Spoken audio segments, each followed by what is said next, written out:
CFA programme start करने वाले हर 100 candidates में से सिर्फ 9 to 10 कैंडिडेट्स ही अपना चार्टर कंप्लीट कर पाते हैं।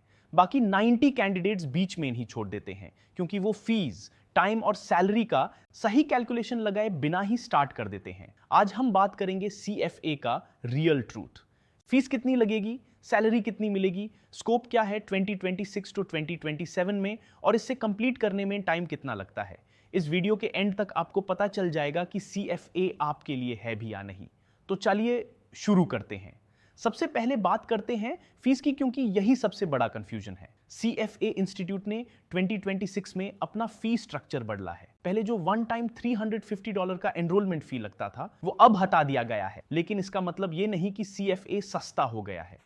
हर लेवल का एग्जाम फी अलग है।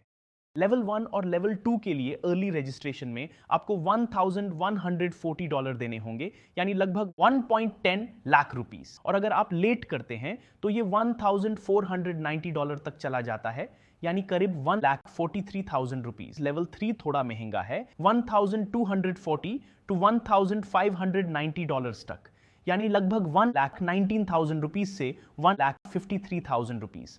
Now combine all three. अगर आप हमेशा अर्ली रजिस्ट्रेशन करते हैं, टोटल एग्जाम फी लगभग $3,520 बन रहा है, यानी करीब 3,40,000 रुपीज। अगर लेट करते हैं तो ये $4,600 तक पहुंच जाता है, यानी लगभग 4.4 लाख रुपीस। इंडिया में इसमें 18% GST भी ऐड होता है, क्योंकि ये एक ऑनलाइन सर्विस ट्रीट होती है।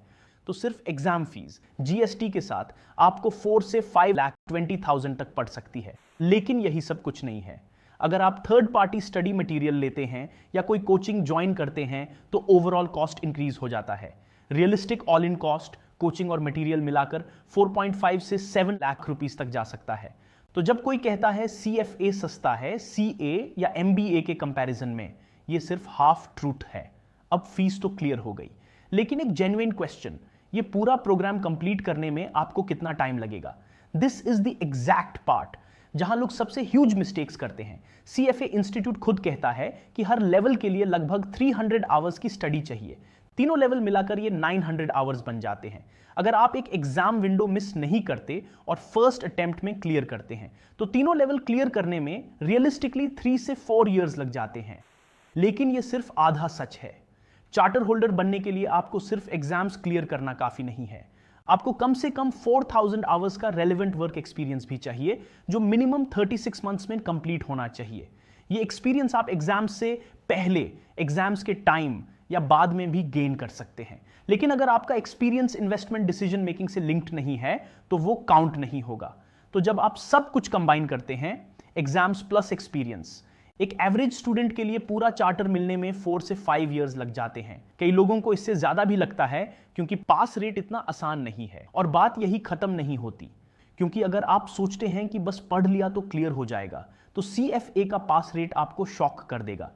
पिछले 10 इयर्स का रोलिंग एवरेज देखें तो लेवल 1 का पास रेट लगभग 40% है, लेवल 2 का लगभग 45% और लेवल 3 का लगभग 51%। अब अगर आप इन तीनों को मल्टीप्लाई करके देखें तो सिर्फ 9 से 10% कैंडिडेट्स ही शुरू से लेकर चार्टर तक पूरा सफर कंप्लीट कर पाते हैं। इसका मतलब ये नहीं कि आप नहीं कर पाएंगे, इसका मतलब सिर्फ इतना है कि CFA एक मैराथन है, स्प्रिंट नहीं। जो लोग इसे बस एक और सर्टिफिकेट समझकर शुरू करते हैं वो अक्सर बीच में छोड़ देते हैं। अब बात करते हैं उस चीज की जिसके लिए सब ये सब कर रहे हैं, सैलरी की। अगर आप सिर्फ लेवल 3 क्लियर करते हैं और फ्रेशर हैं तो इंडिया में एवरेज 9 से 12 लाख रुपीस पर एनम से शुरू होता है। 4 से 6 इयर्स के एक्सपीरियंस के साथ ये 15 से 28 लाख रुपीस तक जा सकता है। पूरा चार्टर होल्डर बनने के बाद टिपिकल रेंज 15 से 35 लाख रुपीस बन जाता है। मुंबई जैसे मेट्रो हब में और प्रीमियम बाई साइड फर्म्स में ये 40 लाख रुपीस से ऊपर भी जा सकता है। मिड करियर चार्टर होल्डर्स का एवरेज CFA इंस्टीट्यूट के अपने मेंबर सर्वे के हिसाब से लगभग 28 से 29 लाख रुपीस के आसपास है। सीनियर लेवल पे जैसे कि VP या buy side portfolio management roles में 45 से 80 लाख रुपीस का रेंज देखा जाता है। और बहुत टॉप सीनियर वेल्थ या प्राइवेट मार्केट्स रोल्स में कुछ चार्टर होल्डर्स करोड़ प्लस भी कमा लेते हैं। एक इंटरेस्टिंग डेटा पॉइंट ये भी है, इंडस्ट्री रिपोर्ट्स के मुताबिक CFA charter holder similar role में नॉन CFA लोगों से 40 से 80% ज्यादा कमा सकते हैं। लेकिन ये गारंटी नहीं है, ये सिर्फ एक ट्रेंड है। अब अगर हम ग्लोबल कंपैरिजन करें तो CFA चार्टर होल्डर्स के लिए सबसे ज्यादा पैसा यूनाइटेड स्टेट्स में है।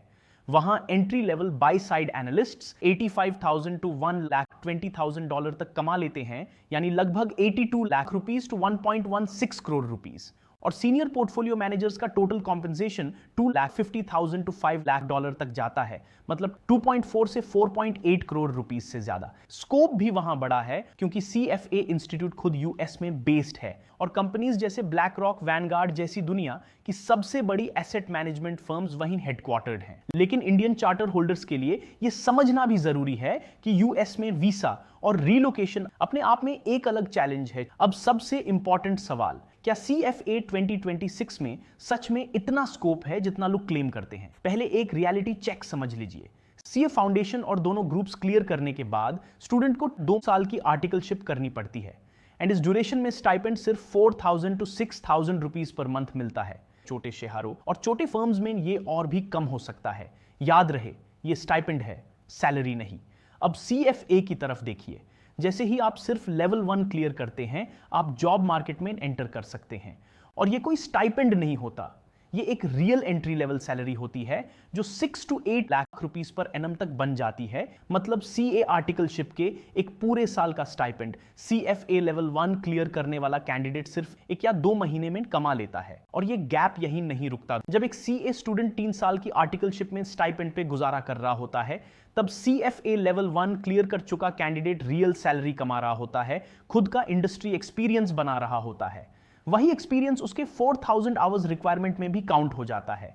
मतलब CFA कैंडिडेट पैसा भी कमा रहा होता है और अपने चार्टर की तरफ प्रोग्रेस भी कर रहा होता है, दोनों एक साथ। तो चलिए एक सिंपल फ्रेमवर्क से इसे समझते हैं।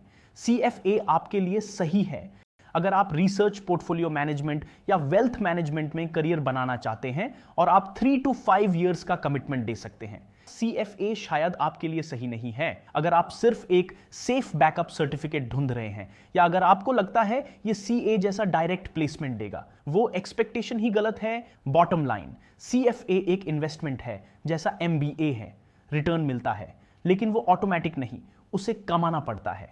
तो अगर आपको अब एक ऐसा CFA प्रोग्राम चाहिए जहां आपको 100% पास एश्योरेंस मिले, ना कि सिर्फ गाइडेंस, तो डिस्क्रिप्शन में मैंने एक लिंक दिया है। Go and check it out.